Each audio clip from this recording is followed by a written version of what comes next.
Avec la crise économique, le secteur de l'aviation stagne, sauf en Amérique latine. Les ventes d'avions s'envolent, en particulier grâce à la vente d'avions d'affaires.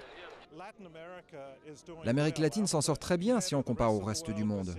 Nous voyons émerger le Brésil, le Mexique, l'Argentine. Ce marché a été très dynamique cette année. Dynamique en particulier au Brésil grâce à ses acheteurs très fortunés qui n'hésitent pas à payer parfois 60 millions d'euros pour s'envoler n'importe où, n'importe quand. En plus de choisir votre propre temps de vol, vous avez le confort d'un voyage exclusif. Symbole de cet essor de l'aviation brésilienne, l'avionneur Embraer qui ne cesse de gagner des parts de marché, en particulier grâce à sa gamme de jets courte distance. En fait, il y a un très bon climat économique en ce moment au Brésil.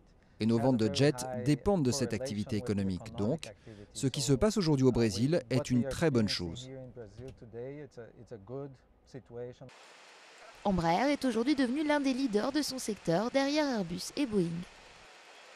Embraer est ambitieux et réussi, mais ce ne sont pas nos concurrents directs. Ce sont pour nous Gulfstream, société donc américaine, et Bombardier canadien, qui sont dans ces avions haut de gamme nos deux principaux concurrents.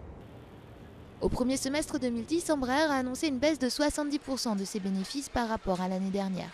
Un plongeon principalement dû à l'appréciation du réal brésilien par rapport au dollar. Mais l'avenir s'annonce moins sombre pour l'avionneur qui vient de signer plusieurs accords.